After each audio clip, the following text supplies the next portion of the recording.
Okay, welcome back, everybody, to Old School Sports with Mike and the Hammah. And yes, we're still at Hammah's house. One last week, and next week we'll be back at the high school. So today we're going to talk about the Pats preseason, the Red Sox surging, the Wnba, the ridiculous of that, and the Little League World Series. So let's start off with the preseason, Tom. My only thing I have to say about it is they should just do away with preseason. That's my thought on that. Just do these these joint practices and that'd be enough, because it's a total farce. What do you say? No, I agree. I think the joint practices is what should be on TV, because that's when the ones are playing against the ones and they're actually going after it. And there's always fights during practice and this and that. Amen. The games themselves, I mean, during the practices, actually, Eagles pushed the Patriots around a lot. Yeah. The first day was sort of even. The second day, the backups destroyed the Patriots' backups. And even though the Patriots beat them Thursday night, it's still, you could see that Philadelphia is so much more deeper than the Patriots are. Yeah, in preseason games, they don't count as who wins and loses. Nobody cares about that. They're experimenting there. Yeah. Right, exactly. Yeah, they're much deeper. But, I mean, why do they do the preseason games? Because fans have to show up. It's part of their season ticket package. They pay the exact same amount, you're paying right? an extra 2 games. You're paying, And, well, now they tier it, so it's not as bad as it used to be when I had season tickets. Yeah. We'd be paying like $120 to watch, a crappy preseason game. Now they're like $50 tickets, and then they jack up different games during the season. I mean, the team still gets the same amount of money. Yes. But you feel a little better about it trying to dish off your, preseason tickets, because nobody's going to take them or buy them. Right. So, but that's the thing. I mean, they'll never get rid of them, because people are going to show up. They're going to buy souvenirs. They're going to buy concessions. It's a moneymaker. It's on every freaking channel. You can't miss a game, and it's every day of the week now. Right. Pretty much during preseason, ESPN and all the Peacocks and all these other platforms. So that's why it's never going away. Well, correct me if I'm wrong, but they're going to be going to 18 games in, was it 2 or 3 years, I think? Yeah. And then just 2 preseasons. And then I like your idea of just televising just the joint practices, because the preseason games is, I don't know how you guys can watch them. I just check in on them here and there, but it's just, I like to know who the players are. And well, they're, for the Patriots, I mean, because and it's funny, because after the game, Vrabel called the team out and said, we have no depth. So I'm watching the guys, like Larison, who's a running back who played really well last I like year, him. and then he got hurt. Yeah. He's looking really good. He's a tough runner. I mean, he'll probably be the 3rd running back on the team. Mike's shaking his head no, but put him back in the control room. Yeah. Ramondre Moon this year. Well, no, Henderson's already hurt, so. I like what Vrabel did. In the first quarter, he calls a timeout. And what's he doing calling a timeout? He didn't warrant it, but he got the defense huddled up, and he said, yeah, we're being pushed around. He said, the reporter asked him a question. He said, why would you call a timeout then? He goes, because we were playing dog shit defense, and I didn't want to wait until they got to the sideline. I want to stop it right here now, So, hey. I mean, he seems like he's been a little harder on the players this year. I mean, last year everyone's great and everyone's getting hugs and this and that, and he's calling players out. Like I said, he said the backups stink. Well, it's good. So that's why they asked, why aren't the starters playing? He goes, because I can't get them hurt because their backups stink. He's got to be that way all year, because his wife's a little harder on him. Someone's got to pay, right? So the question with Vrabel calling out the depth of the team, it's like, is that a shot at the front office, do you think? Because they're still $35 million under the cap. And, they let some guys go in the offseason that they could have signed. So they do have a lot of holes, whether it's pass rush, defensive line, offensive line. And it's like, you had $35 million. You could have got somebody to help fill those positions. Well, take the Gonzalez deal, right? They're fooling around with him, and, is he going to get a couple million more than Witherspoon, whatever. And basically, because Brady gave him the discount for 20 years, right, they think they can continue that on. Right, and we're all getting fooled here that they're crying poor mouth if we get and they're trying to get the guilt trip on him, saying, "Oh, we give you all this money, we won't be able to sign all these players." Correct me if I'm wrong. I think they're worth, like, what is this franchise worth? $7 or $8 billion or something? It's the 3rd most lucrative in the NFL. It's all a big farce. It's just it was perpetuated because Brady allowed him to do it because Brady had so many off-field stuff going on. He didn't really need the money. And Plus, his wife made more money than he did.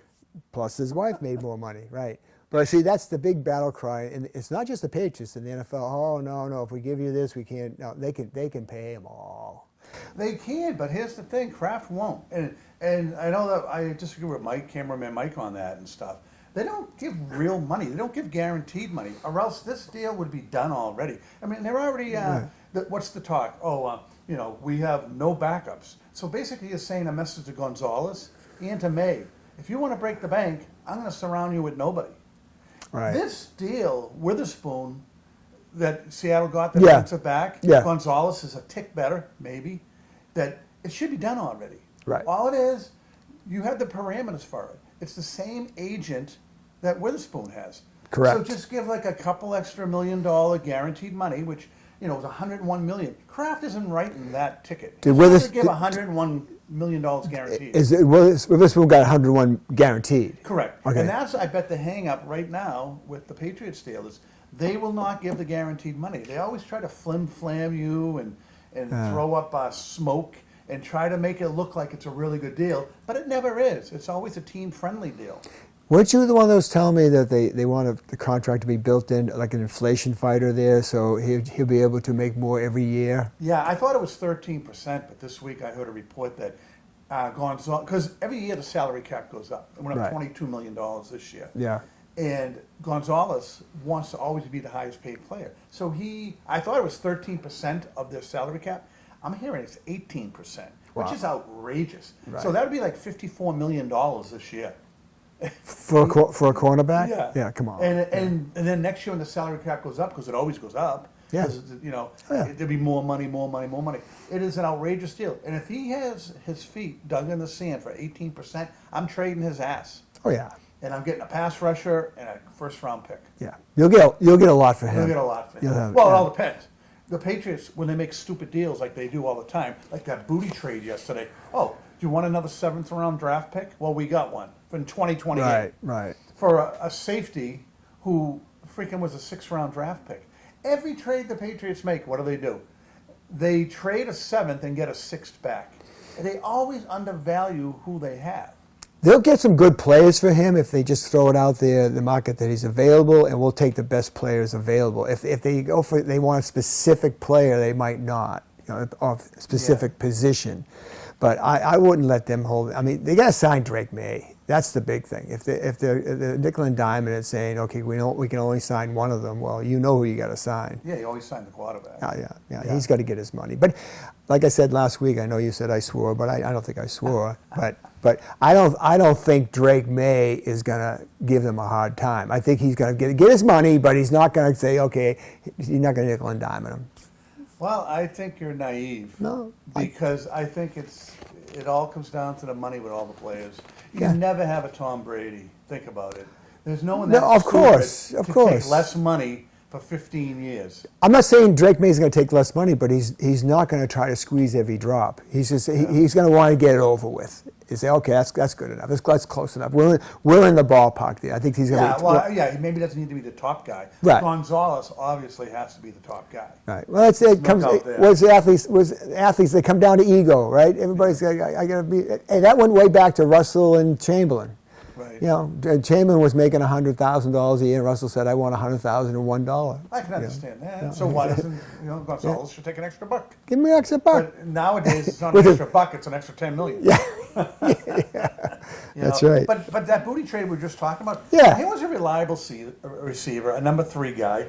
He had 33 receptions, 551 yards, and 6 touchdowns. He was second on the team in touchdowns. What's wrong with that? He made that unbelievable catch in the Houston playoff game last year that propelled them to the freaking Super Bowl. And the thing is, and then he beat Denver. But you know what I'm saying? There was a tough game. Sure, yeah. But I just don't understand it. You have no depth on the team, and your wide receivers is the group where you have the most depth. Yeah. There's injuries all the time in a 17, 18 game season.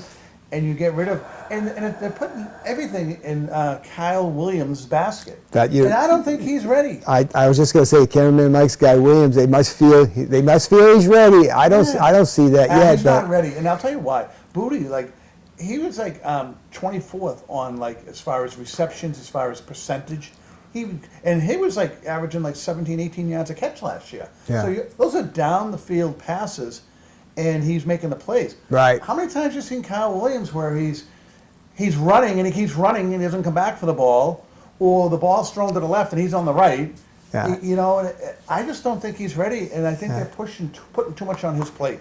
He's got a lot of natural talent. He's got super speed, and they feel they can hone him in. Right now, he's kind of doesn't know where to go. He's kind of like Ocho Cinco. Remember him? Go long. Yeah.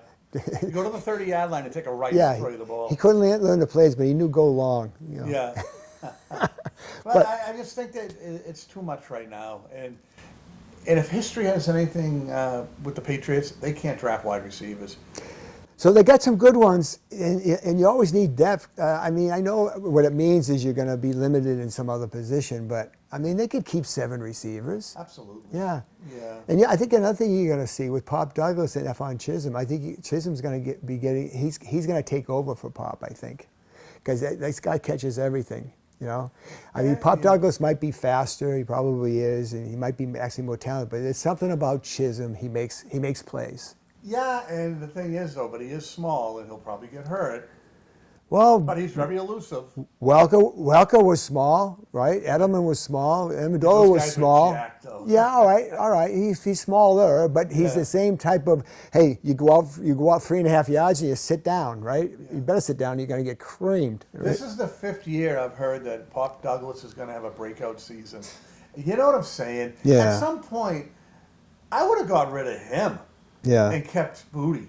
Because every year you wait for Douglas to do something, and he never does. No. It's just kind of, he's got all the potential. You know what? He is the greatest practice preseason player there is.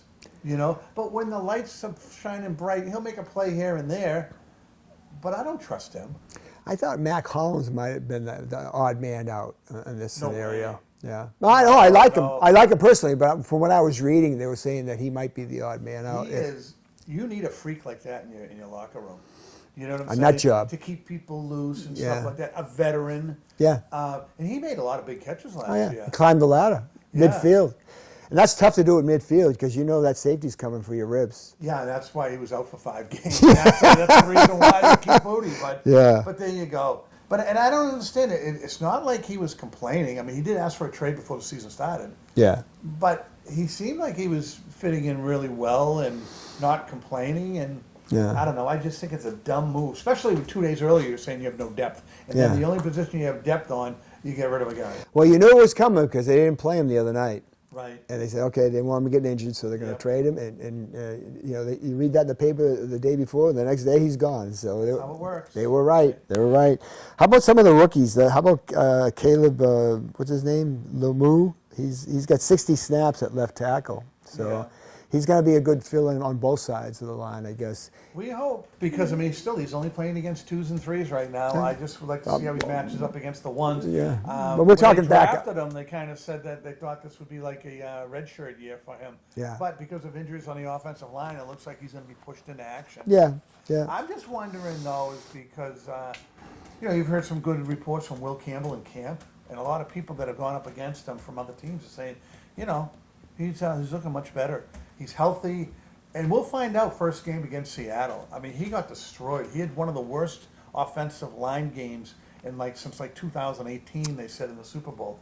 He was a turnstile. He got Drake May killed. That's one of the reasons why they started off so bad, and it continued in the first half, was because he couldn't block his guy. But didn't he have something like a groin injury? He had some type of injury that was he had a knee injury. He was out, and he came back the last couple of games of the season. And it's they something said else. He just wasn't right. Yeah. But now they're saying he worked in the offseason with different NFL players, and now he has a new approach. Yeah. He's not letting them come to him. He's attacking more. And if you have those little alligator arms, you know, and they're attacking you, they're pancaking you and going around you, he's making the initial, he's going, you know, aggressively at them. Hopefully, you know, it works because these NFL guys are so good, these number 1 pass rushers. they could deke him and go right around him. Might even be worse than it was last year. Who knows? Maybe they buddied him up with John Hanna for a few lessons from the greatest offensive lineman in the history of football, right? Yeah. Even though he played a guard. But what's wrong with playing guard? Well, that's it. They might kick him inside if he doesn't do it. I think that was my prediction at the beginning of the year. He's going to eventually go to guard this year. Yeah. And so what? You know, the reason they go against doing that is because he got tackle money. All right, so what? Who cares? Who cares? But if he's better fitted at guard, put him at guard. There you go. Yeah. You got anything else on the pads? Or any other players Just the Gonzalez thing. He returned to practice yesterday, but I don't know. Is he really playing? I mean, he's there, They but said it was funny. They thought he was just there to watch, and then A.J. Brown went on the field, and he ran out there to guard him, and he deflected a pass. And he's probably like, see, I still got it, pay me. yeah, You know? yeah. But yeah, I mean, the punter's injured. They got a new punter. Bryce Behringer anyways. No. So they signed this guy, Matt, Hack. Hack. Yeah. Probably a big hack. He's played on a bunch of different teams in the league. He's played 9 years for 9 different teams. Yeah. But that's how it is with punters and stuff. yeah. Well, I mean, if you're good, you'd hang on with a team more than a year. Yeah. Last year was on Arizona. I really didn't see much of them because they don't get on TV much, at least here locally. So, it just might be for a couple weeks. I guess the edge rusher Harold Landry, he hasn't practiced yet this year, and Schooner, no one's seen him yet this year, so he's got some type of illness or something. So I don't know. A lot of these Vrabel guys, you know what I mean? They got him from Tennessee. Yeah. The first guy you mentioned. Yeah. Harold Landry. And now you got A.J. Brown, which was, you gave up the #1 draft pick and this and that. Vrabel's bringing his guys in, to build a certain culture. So, I mean, everything's on his plate. Last year could be kind of sort of a fluke because they had an easy schedule and they snuck up on a lot of teams. Right. He's not ready for him this year, so he's going to have to coach his ass off. And the only thing I worry about is every year Mike Vrabel's teams start off slow, like in Tennessee, 1-3. Patriots 1-3, 2-2. You know what I mean? They've got to come out of the blocks fast because, I mean, obviously the Seattle game's probably a loss. Probably. But then you're coming home to Pittsburgh the next week, and you've got to at least be 1-1.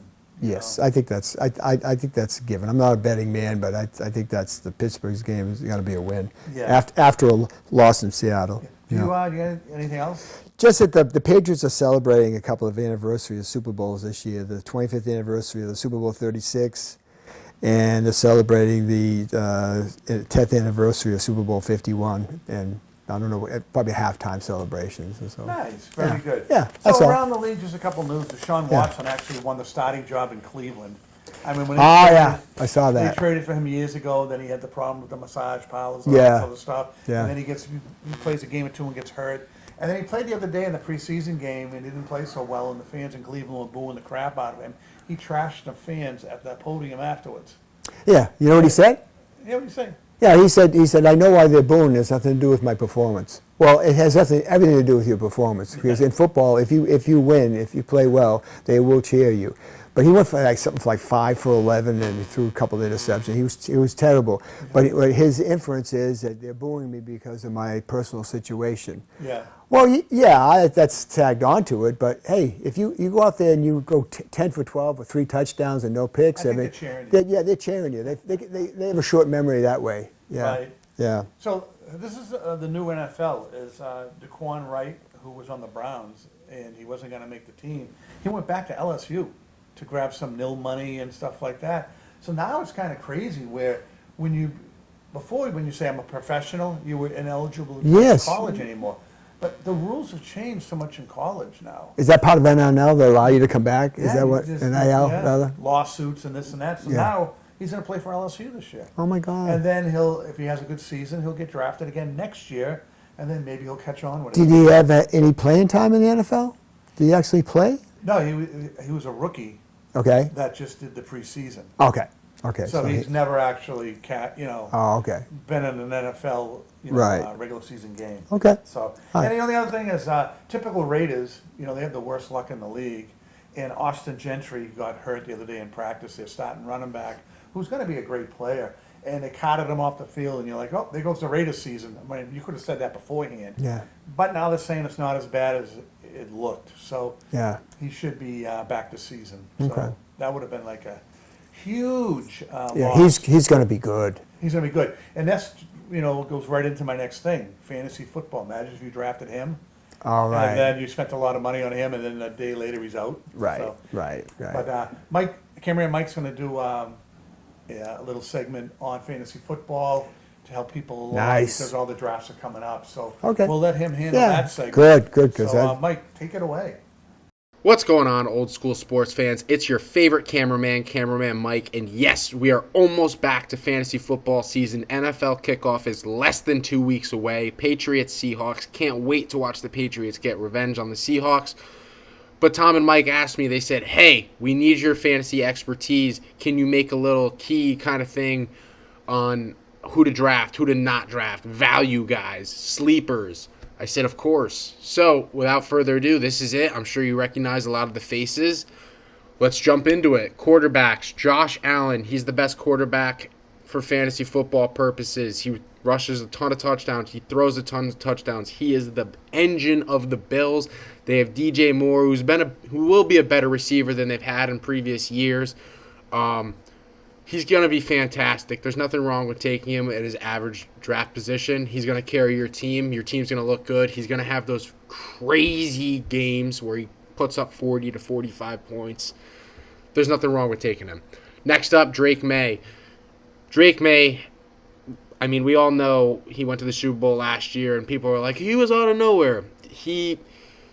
Yeah, a little bit, but now they went out and really invested in him. They got A.J. Brown, who's been begging to come New England. New England finally has a number one wide receiver. They went out and got Elijah Vera Tucker, the guard.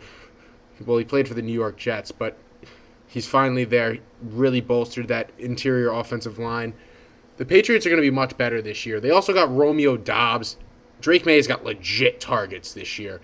I look forward to see him take another step towards, MVP caliber, that next level. I mean, I thought he was MVP caliber again, but he didn't get it. But I could see him having another MVP type performance this year. Next up, Lamar Jackson, the new offense. He's ranting and raving about it. Last year he was just unhealthy. I think they're going to take better care of him. I believe in him to bounce back. Everybody knows what he can do, the dual threat ability. Next, let's hop into the value quarterbacks. We'll start with Justin Herbert. Justin Herbert, I think he's got a little Josh Allen light potential in him. Not that he plays like Josh Allen, but I think that he could put up similar fantasy numbers in the aspect of his team is going to spread the ball. Mike McDaniel is a fantastic offensive coordinator, and he's been strapped with Tua and Tua's backups for his whole career, and now he gets a guy like Justin Herbert who could just uncork it, man. They got Ladd McConkey. He's got Njoku and Oronde Gadsden. He's got a good tight end committee there. His team's gonna be good. He's got options. He's got Quentin Johnston. I expect big things from Justin Herbert in this Mike McDaniel offense. Next up, we have Tyler Shuck, the Shuckster. Yes, he was fantastic the second half of the year. I do take full credit in pre-draft. I called my shot on this guy. I said he was going to be fantastic. He went to the Saints. It was a match made in heaven with Kellen Moore, Chris Olave. They went and drafted Jordan Tyson, even though he's hurt. His college roommate, Juwan Johnson, is on the team. Great connection there, the tight end. They drafted Oscar Delp. They drafted Bryce Lance. They have this kid, Barry Brown, I'm hearing about a lot. What I really like the most about it is the two running backs actually in the backfield for him. He's got Alvin Kamara, who's been there, and they just signed Travis Etienne. Those are two of the best receiving backs in the NFL. I expect even more, receiving touchdowns from his running backs. And Tyler Shuck's got some wheels too. If you guys remember, he had like a 40-yard touchdown last year on the ground on that read option. He could get it done, and he's basically free. He's going in the 10th round. Next up is Caleb Williams, another guy, Ben Johnson offense. He's got Luther Burden. He's got Colston Loveland. He's got DeAndre Swift. He's got tons and tons of options. I believe in him. Former first overall pick. I think he could throw for 4,000 yards this year if he stays healthy. First time in Chicago Bears history. I really, really believe in him. Next up, fade any quarterback on the Cleveland Browns. That looks like I can't say it, but it doesn't look good. Next, I'd fade Jaden Daniels. I know a lot of people are probably, confused. Like, oh, he's like baby Lamar. Yeah, he is when he's healthy. But the thing is, I don't think he's going to stay healthy. All you read about is how bad that offensive line is. Would stay away from him. There's better options deeper in the draft. I'd rather just go for a depth, Take another running back, take another receiver in those early rounds. Don't burn the pick on Daniels. Next up, we have running backs. Obviously, the projected first 2 picks of everybody's fantasy draft will be Bijan Robinson and Jahmyr Gibbs. Nothing wrong with that. Both of them are fantastic. Bijan Robinson's playing in a Kevin Stefanski offense with quarterbacks that both really struggle so far with Tua and Michael Penix. So we'll see what happens there. Bijan's got a very, if you do fantasy football, you know who Bijan Robinson is. If you're new to fantasy football, take him and don't look back if you have the opportunity. You won't regret it. Let's jump into Christian McCaffrey. He is a polarizing one. And it's always about his health. When he's on the field, he's going to tear it up, close to 30 touches a game. He's fantastic. He's going to catch the ball. He's going to run the ball. He might throw the ball too. He's going to get points from everywhere. He is the engine of Kyle Shanahan's offense. The 49ers even looking even more injured, but they got Christian McCaffrey, so he's instant offense, and there's nothing wrong with taking him in round 1, especially in the later half. Next up, Jahmyr Gibbs. David Montgomery's gone. Dan Campbell loves to run the football. He rant and raves about this kid. I'm expecting insane things from Jahmyr Gibbs if he stays healthy. He's just so fast. He's got the breakaway ability. He's got receiving ability. He could do it in between the tackles. He's patient. There's nothing wrong. He's probably, if I had the first overall pick, I'd probably lean slightly Gibbs over Bijan. Next up, let's go to value running backs. David Montgomery got traded from the Lions to the Texans. I think this is fantastic. The Texans got a pretty dang good offensive line. David Montgomery is he's a bull in a china shop, man. He really he throws his weight around and he can definitely get in the end zone. I think Woody Marks is going to kind of take a backseat role, and I don't think there's anything wrong with that. I think they're going to complement each other great, but I think David Montgomery is the clear-cut one, and I think he has RB2 potential, maybe RB, I think he could be in the top 12 maybe if the Texans are that good. Next up, the rookie Jadarian Price. Yeah, the Seahawks haven't played him any preseason games. Kenneth Walker walked. Zach Charbonneau's out with the ACL tear. They have George Holani, who you kind of read about saying they kind of compete. But everything from Hard Knocks said that Jadarian Price was that dude.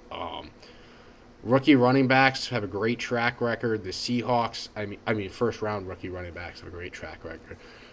Seahawks have a great offensive line. They just won the Super Bowl. I would take the chance on this kid in the middle of the rounds. I would take a chance on this kid in the mid-rounds. Ramondre Stevenson, another guy I'd take a chance on. Plays with Drake May. Once he stopped fumbling, he really, really took off towards the end of the year and in the playoffs.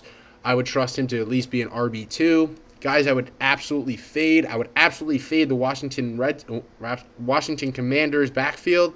100%. Katron Allen, Rashad White, Ja'Cory Krosky-Merritt. I just don't think there's enough balls to go around in that backfield. I would also fade Jeremiah Love. Yes, the number 3 overall pick in the draft. I would fade him purely because he has a ton of competition. James Conner's coming back from a gruesome injury. They also have Tyler Algier that they just signed. They did just waive Trey Benson. It's all right. But I just don't know how many touches he's going to get. He's got the high ankle sprain. I wouldn't use a first-round pick on him. Let's hop into receivers. Stud receivers, A.J. Brown. I think he's going to be fantastic this year in New England with Drake May. I think he's a great deep ball target. I think if you just throw it up to him, he's going to go and get it. I think the goal line fade is going to be fantastic. I don't see why it's crazy to think that A.J. Brown could score 12 touchdowns this year, maybe more. Next, JSN. We all know about him in that Seahawks offense. Mike McDonald. They get him the ball every way they can. JSN is a freaking stud if he could stay healthy. Wide receiver 1 for a reason. Offensive player for a reason. Next up, I'm expecting. Actually, yeah, I know you got some people might make fun of me. I'm expecting Justin Jefferson to really have a bounce back this year with Kyler Murray. I think Kyler Murray is going to be much better in this Kevin O'Connell offense. I think Justin Jefferson is one of those guys, one of the best. I think he is the best route runner in the league. And I think he's got a chip on his shoulder because I think people kind of forgot about him. He was just talking about that. And I think he's ready to show people that it was J.J. McCarthy holding him back. Next up, let's talk about value. At the end of actually, it's Chris Godwin. Let's talk about Chris Godwin. He's going almost for free, like post round 10 stuff. Go ahead and get him if you can, dude. Emeka Egbuka's got that toe sprain. Baker Mayfield's trying to get a contract, so he's going to be trying to sling it. Chris Godwin's pretty good. I know he just had that injury 2 years ago, but he just played himself back a little bit last year. He looked all right. I expect him to get the ball. Good veteran. He'll be all right. One of my favorite mid-round targets, ladies and gentlemen, you remember him from last year. I present to you Luther Burden from the Chicago Bears. The way Ben Johnson talks about this man, it's unreal. I can't remember a coach talking so glowingly about a wide receiver that hasn't even done anything. Second round pick, he went at the beginning of round 2 last year. He had a pretty good game last year against San Francisco. 9 catches, 130 yards, and a touchdown. He's a really good player. He plays like Amon-Ra. I think he has league-winning potential. I think he could be a top 12 receiver this year. I think you could draft him as a wide receiver 3, and he could end up being your wide receiver 1. He's that good. He's going to get the ball a ton. He's got the groin injury, but he just returned to practice today. Caleb Williams is a stud. Ben Johnson's going to get him the ball. Believe in Luther Burden. Next up, that's Michael Pittman for the Pittsburgh Steelers. He's got Aaron Rodgers throwing him the ball. I know you guys are probably like, Aaron Rodgers, he was playing football when Coach Mike was in diapers. And yeah, he kind of was. But Michael Pittman's a very solid option, 6'5". He's going to be playing the slot in that Mike McCarthy offense. We've seen Aaron Rodgers in it before. I expect really good numbers from Michael Pittman Jr. I expect consistent 10 to 15 weekly. He will be a solid flex to wide receiver 2 on championship teams. Next, we're going to talk about guys we're fading in the wide receiver room. Marvin Harrison Jr., yes, one of the most touted prospects from a couple years ago. New England fans wanted him. No, we will be fading him. I think the dream's dead. I think he's a good player. I think he's a good wide receiver too, but he doesn't have a quarterback. That team stinks. There's not much more to talk about. Next, Mike Evans. I think he's getting old. I think he's hurt. And I don't know how much the Niners have planned for him. Lastly, let's talk tight ends. Stud tight ends. If you could get Brock Bowers at that 2-3 turn, that's a league-winning pick. He's in that new offense He's in a new offense. He's got Fernando Mendoza or Kirk Cousins throwing him the ball. It's the Clint Kubiak offense. It's the same offense JSN was in last year, so you figure Brock Bowers is kind of going to be in that JSN role. Brock Bowers is going to go off. Trey McBride, we saw what he did last year. If he stays healthy, I expect similar things. Even though they don't really have a great quarterback situation, I expect him. We've shown that he's QB-proof. He's shown that he's QB-proof. Next, let's talk about value sleeper tight ends.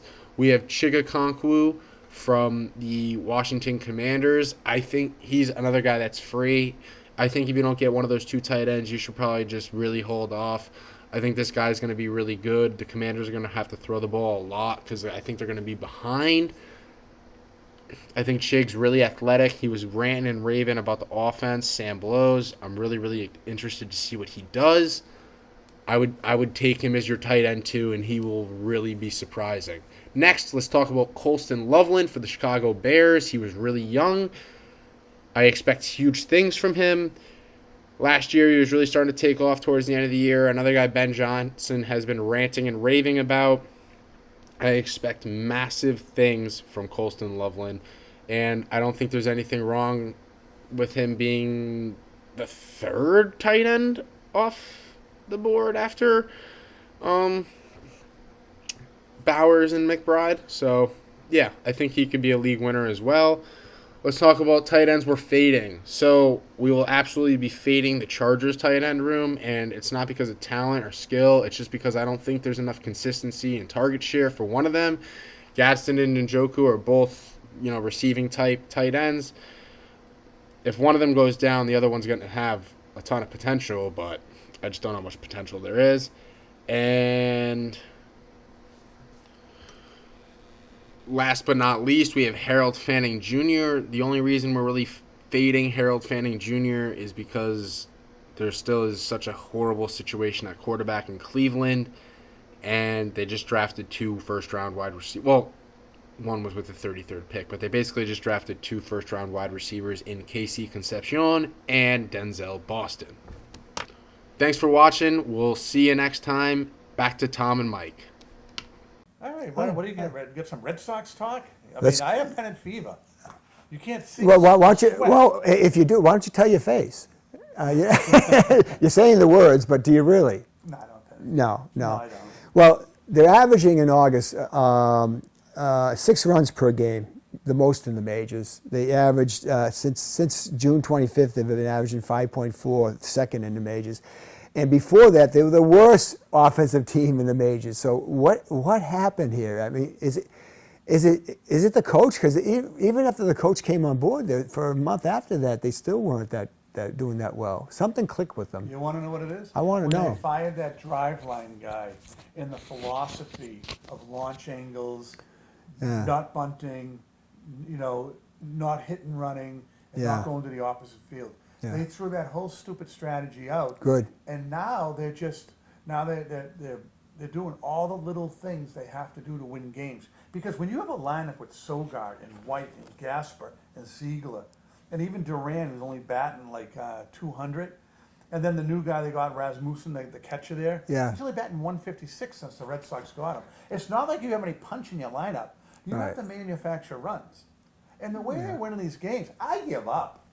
I'll still say I am right. This team stinks. But you know what? When Hey. you have the pixie dust and every break going your way. Last night, right, they're down 2-1. Guy on third. Hey, let's do a squeeze play, right? The guy goes to bunt. They throw a wild pitch, Yeah. ties the game. Yeah. How about on Sunday, right? They won by a toenail. Oh, wow. That was some know play, what I mean? huh? That was- They threw to the plate, and the catcher took his foot off the plate, and they had to do instant replay to see that he took his foot off the plate, and the safe, and they win the game. They are winning the games in the most ridiculous fashions I have ever seen. You see that play live, right? And I couldn't believe he called him safe because the ball was there. And then they showed a different angle, and the guy actually had his toe tipped up in the heel, so the heel wasn't on the plate. Yeah, You I know. just can't make this stuff up. I know. I mean, the other day when they got, their big rally was like an error, a walk with the bases loaded, a wild pitch, a sacrifice fly, and the freaking guy doesn't keep his foot on the base. They're finding It's a way. I don't know. They're finding a way, but is it they are finding a way, or is the other team finding a way to lose?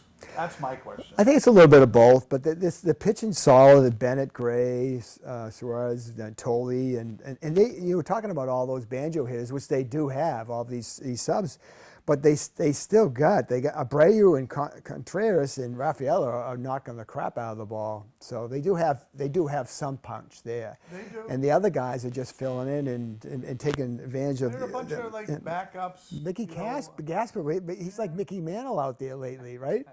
Yeah. Yeah. But the thing is, I mean, the trades they made at the deadline, they got that Eric Miller guy. For the Yeah, bullpen. he's You're doing like- good. And like, why the hell do you need pitching? The pitching was so good, but this guy's been unbelievable.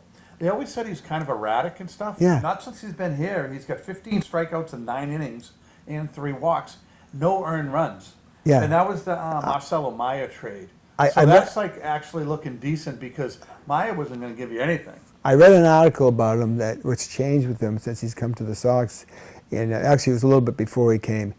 His changeup was getting hit like crazy, so he just gave up on it. And ever since that, so he basically only throws 2 pitches: his fastball and I think one of the type of breaking balls. I don't know which. Yeah. And he just gave up on the changeup, and he is lights out now. Well, Mariano Rivera used to throw 1 pitch. The sinker, yeah. And that's all he needed. Break everybody's so bats. That's a smart thing to do. If Yeah. you just throw 2 pitches and you can get them Yeah. over the plate. Yeah. Because as a reliever, you don't want to walk people because you're pouring gasoline on the fire that way. And this catcher they got, Rutschman, I mean, yeah, he's got the numbers. He's an all-star. He's starting off slow, so we got to give him that transition. He's got to learn the Yeah. players. So we'll give him a little bit of a leeway.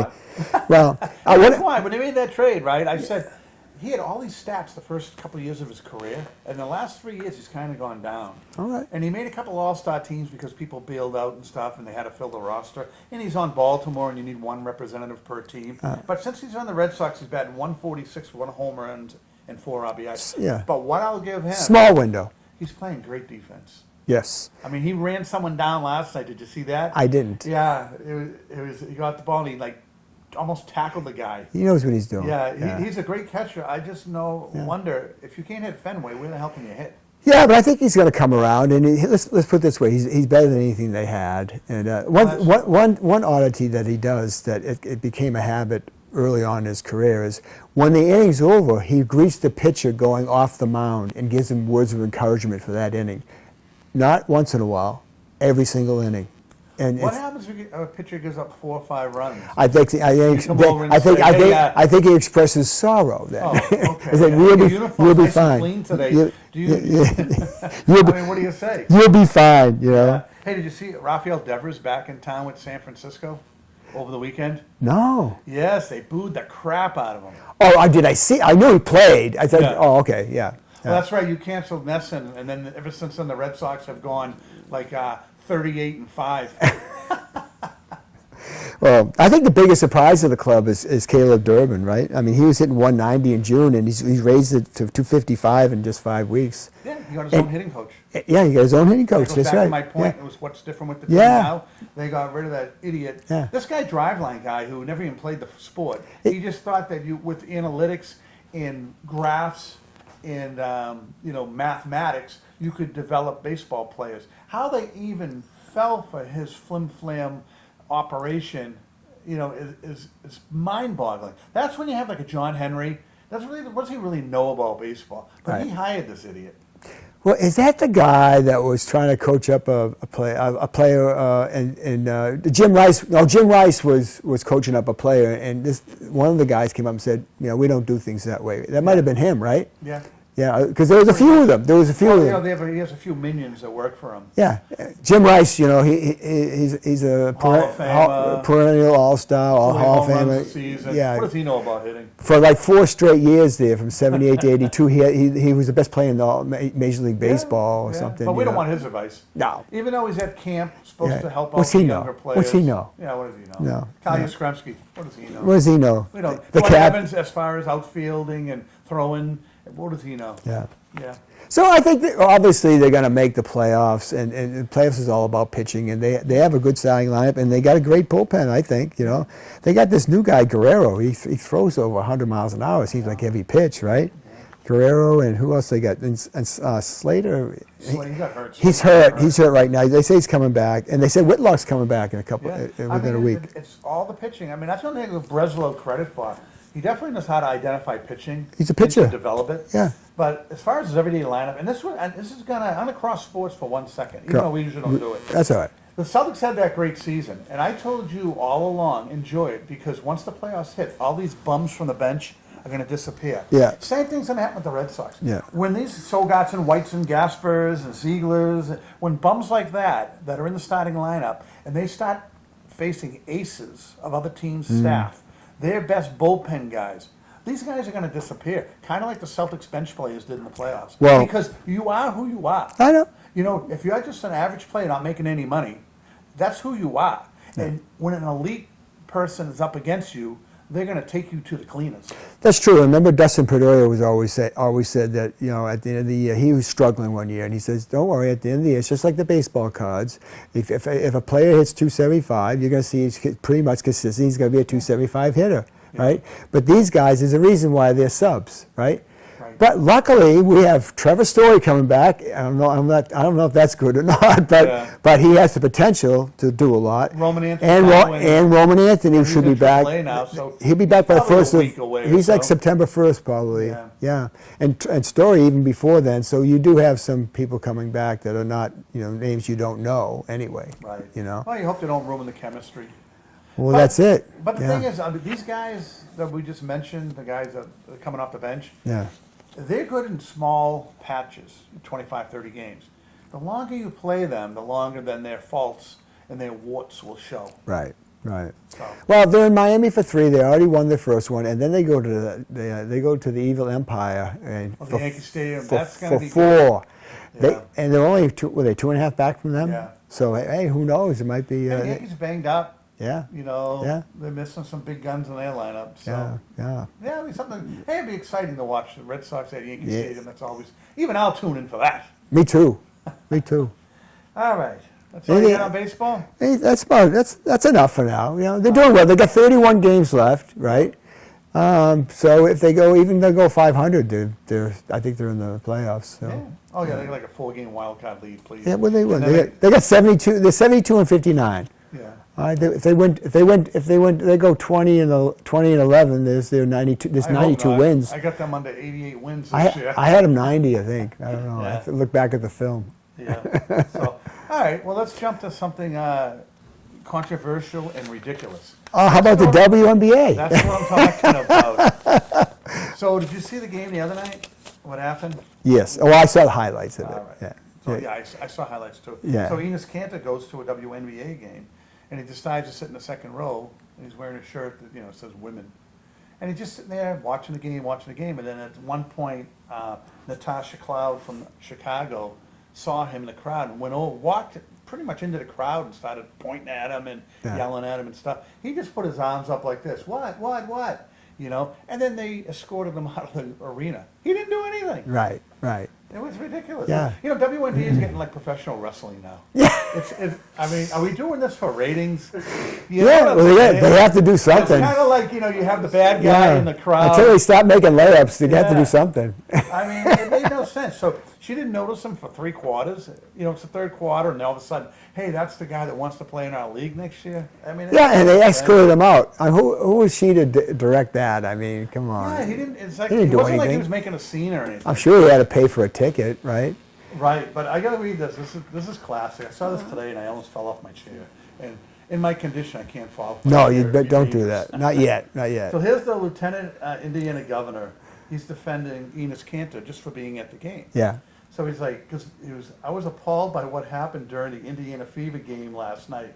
Chicago's Natasha Cloud threatened former NBA player and future WNBA first-round pick Enes Kanter. I thought that was a pretty good line. Yeah, threatened. Yeah. Threatened. Well, no, that he's going to be the first pick in the draft next year. Oh, yeah, right. Yeah. First trade. And then there is simply no place for this type of woman-on-woman violence in our society, and it needs to stop. Yeah. So, I mean, that's pretty funny. If Kanter's a woman, he's a 6'10", 265-pound woman. On certain days, game days. Yeah.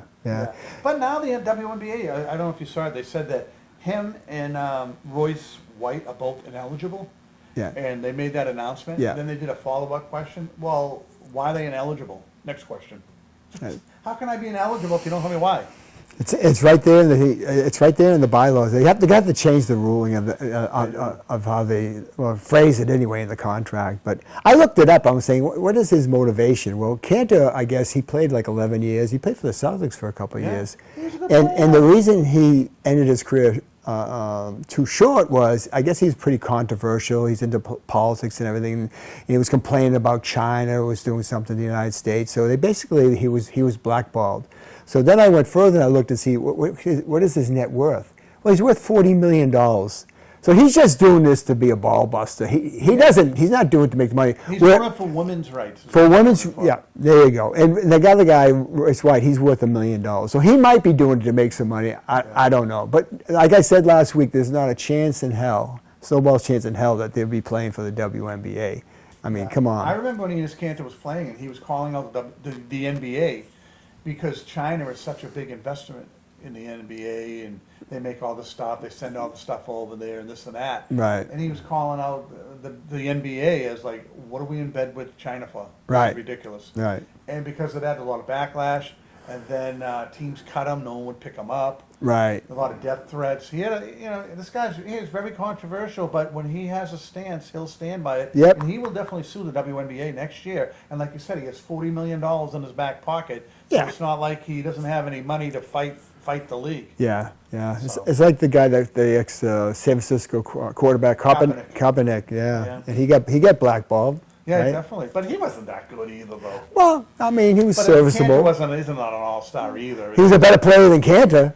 I mean, he started for Yeah. you know, I mean, Yeah, Cantor he was was good. Cantor was a fill-in, you know. Right, right. But So, and then the last thing I have in the WNBA is the 12th ranked guard, by the players' evaluation in the league, in the league is Caitlin Clark, and she threw in 37 points the other night and had 10 assists. So I'm glad 12th that, ranked, the 12th ranked. worst guard in the 12th best guard in the league Yeah. can actually, make some plays. I haven't seen in the news lately about getting beaten up. Has there been any instances, or do you Well, know? no, because they got all this other stuff going on. Yeah, that's it's sticking on the back burner. It's clouding it. Get Yeah. it? Clouding it. So that's all I got. All right. That's yeah, more time than they yeah. deserve. Yeah, but it's something that it seems like we're talking about the WNBA every week, though. But it's I guess always in a it's always negative just light. junk, And Yeah. they're still only drawing 4,000 a game unless Unless Caitlin's playing. Caitlin's playing, then it's 18,000. Yeah. Yeah. But she's not helping the league. No, she doesn't help the league. Yeah, no. All right, let's jump into something that I like to watch. Is the Little League World Series. Yeah, well, I know Bridgewater bowed out pretty Yeah, sad the town I note. used to live in when they were representing Massachusetts. Yeah. And they played their first game against New Jersey, and they lost 2-1. But I'm watching the game, and I was like, what are we doing? They played against the New Jersey team. It was 1-1 in the 6th inning, and Right. I was sitting here, and I'm looking at it, and like, there was this kid up. I have to look Mason Rincon, okay? He plays for New Jersey, and in the New Jersey tournament, he has 2 for 2. So he only been up 2 times because he walked 21 times. Because every time this kid gets up, he hits a home run. Intentional walks. Yeah, Kinda. yeah, intentional walk. Unintentional, intentional Yeah. walks. So the thing is, Bridgewater, they think they're smarter than everybody else, and the coach is like, yeah, pitch to him. They pitch to him, second pitch, it's a home run and wins the game. Yeah. I mean, in the New Jersey tournament, they didn't matter what the situation was, they would put the kid on base. But earlier in the game, they pitched to him, they got him out because they had their ace, the Dominic, Montbelier, who pitches for Bridgewater. Yeah. The kid throws like 75 miles an hour. That's, So he was able to get that's, the kid out. that's like 100 Yeah. in base. Yeah, it's like 98, very good. Yeah. So they got him out early in the game because your pitcher's throwing 75 miles an hour. Yeah. But he got his 85 pitch limit. He had to come out of the game, so it was Yeah. a backup pitcher. Some kid throwing 55, they gave up the big bomb. Mm. But it was still a great game. I mean, it's fun watching the kids play. And Oh, yeah. the plays they make, it's amazing. I mean, Yeah. they don't make the dumb mistakes that you even see in the major leagues. Yeah. But since my Bridgewater team's gone now, I've adopted the Alabama team. Okay. Because they have this girl, Kinley Rasmus. She's a starter.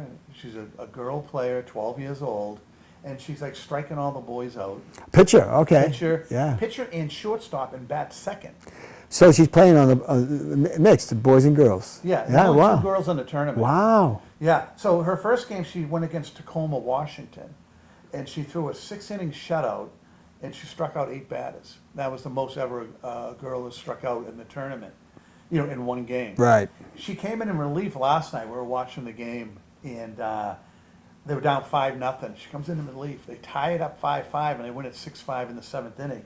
She threw 4 innings, struck out 6 in relief, got a big base hit to tie the game 5-5. I mean, the girl's unbelievable. Yeah. I mean, she's better than everyone on our team. Yeah. Good. And the thing is, her father was a Major League Baseball player. So that's what's really helped her. Her father was Corey Rasmus. He played 9 Major League seasons. He taught her how to throw a curveball. So she throws heat, and then she's got this massive hook. So And how old is she? 12 years old. When I played, they didn't allow us to throw curveballs until it was like Yeah, no, 13 she's because it would hurt you. It basically Right. hurt No, you. Yeah. Okay. So, I mean, great for her. Alabama plays again today, and it's an elimination game, and they're playing Tacoma, Washington for the 2nd time. But she's ineligible to pitch because she pitched last night. Oh, I was going to watch it too. It's on at 3 o'clock. No, I'm talking about she's not going to pitch. No, but you can still watch her play defense and Yeah, it's players like that. Oh, yeah, they're always the best hitter too. Yeah. Players like that always make an impact on the game, even if she's not pitching. She'll get a big hit. She'll make a great defensive play, this or that. So I would still watch it if you're not doing it. Yeah. Because I know I'm tuning in. Well, you got to be here anyway, right? Yeah. But who was the team that Bridgewater lost to? Was it 10-0, the final game there? Yeah, that was they had no pitching. But that pitcher on the opposing team, he looked like he was like 17 years old. He was way bigger than everybody. He was their best, also their best hitter. Yeah. But he was striking everybody out. Well, what happens is these I don't know what this Alabama team has today without the girl pitcher. Yeah. And Bridgewater had no second pitcher. It was the dominator, and that's what they called him. That's it. Or nobody. He struck out 14 players in the Massachusetts championship, against Maine. Yeah. So he's your whole team. Right. So he got you to the tournament, and you kind of hoped he would have won your first game for you, and that way you could lose the next game and then pitch in the third game. And as it turned out, they only lasted 2 games. But Yeah, and in the last game, the guy that was pitching for the kid that was pitching for Bridgewater, I mean, he walked. I don't know how many walked. Like 10 batters or something. Walks, and then your defense falls asleep with all the walks, and now it's ground balls and now errors. You know what I mean? Yeah. And they're just running around the bases like Bugs Bunny. Yeah. There's guys on every base just circling. Yeah, Yeah, that was bad. it was bad news. Yeah, so that's all I got on that. Okay. So, the championship game is Sunday, August 30th, and it's on ESPN. So I'm there. I love that's it. where the international team plays the American Yes, yeah. So how's the international teams going? champion. Canada's having a pretty good tournament. Venezuela is and stuff, but I really haven't seen much of them. But they're Japan, putting a lot of Japan runs probably. up. Japan must be still. They always have that Japan- Taipei and. Yeah, I saw Japan and Venezuela playing the other day. I don't know how it worked out, how it ended, but Yeah, but the good thing is you only have to play one international team, and then in years past, the United States would always lose, but now the United States generally wins. So, but tune in for that. If you watch anything, watch it at 3 o'clock. I'm there. I'm All there. right. Okay. Now you got anything bugging you? Or? Well, no, I want to do one quick little NCAA thing. It's on Bill Belichick. No way. His team plays Saturday night against TCU in Ireland. First game. First game. Yep. So they're going to get killed.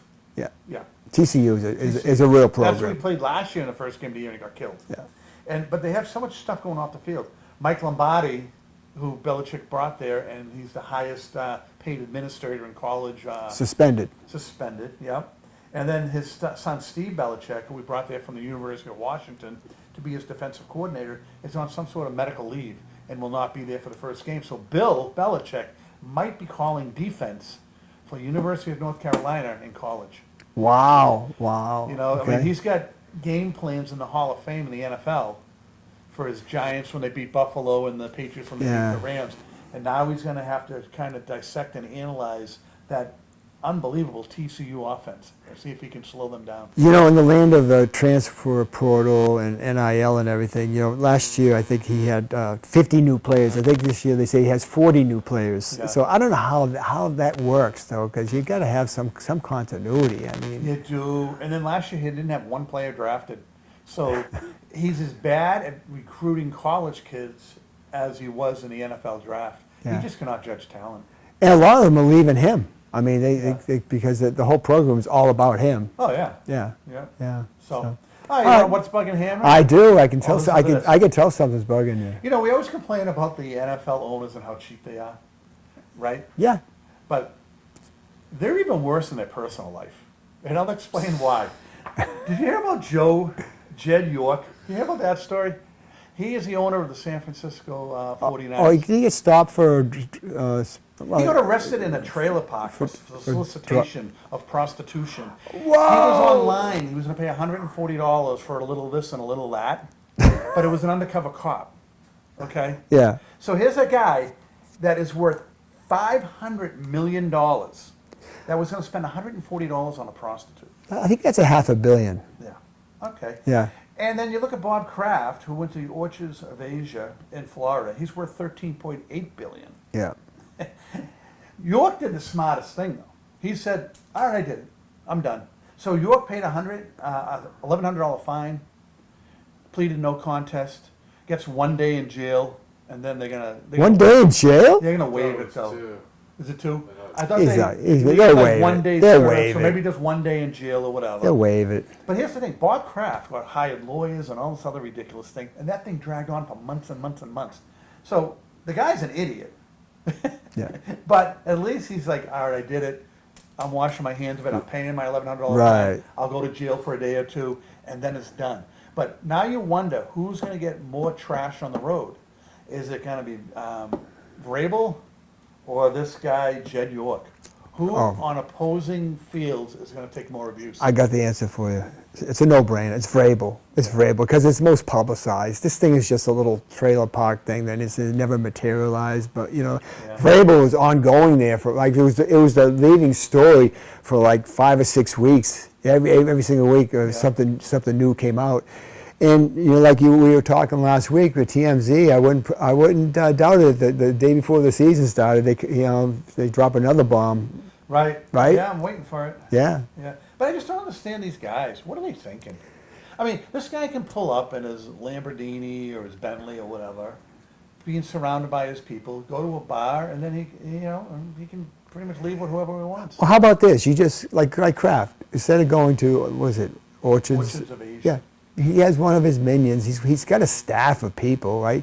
He probably just didn't want it. It was probably embarrassing to him. He didn't want to involve them, but and bring him to his place. Bring somebody to his place. Why put yourself out there? But I think it's all about having the least amount of people know about it. So that's probably what was at Kraft, even because he didn't want his staff to know. But I mean, you got to realize you're a public figure, giant public figure, and someone's going to recognize you, right? I mean, you and I could get away with something like that. Not that we ever would, Washing my hands with that one. That's right. I'm That's offended. You didn't put me in the same sentence as you in that one. All right, so that's all I got. Do you have Mike's Minute? I don't have one. Oh my God, no Mike's Minute. No. We got to stay at the time. We got to stay at the time. All right, well, listen. Well, so I had it. We're going to be back in 2 weeks, but you said we might do it next week. I'm on vacation, but starting Tuesday, and we'll do the Monday. I did the Tuesday start, so we get the show in. Okay, good. Yeah. So, hey, if you like the show this week, like, subscribe. Next week we'll talk about, the Patriots. They'll be wrapping up the preseason. They play Cleveland this Thursday night, and then we'll be able to see what their all the cuts are on Sunday. Yeah. We'll get to see who made the team and what controversial cuts they were, what trades they made, stuff like that. More predictions, and maybe we already did them, but we can do them again, right? If I was to the year. Now that it's closer to the season, then we know the roster. Yeah. And then we'll talk about this Red Sox playoff push. Which Yeah. is Yeah. What other crazy, ridiculous things can happen for them to win baseball games? It'll be great because we'll be just coming off the 4-game series from the Yankees. Ah, that's gonna be great. Yeah. Red Sox, Yankees. Contenders. Yeah, We'll find out. We'll find out next week. We know football rules, but when it's Yankees, Sox, baseball is right up there. It is. So thanks for joining us. Thank We'll you. See you next week. Thank you, Mike.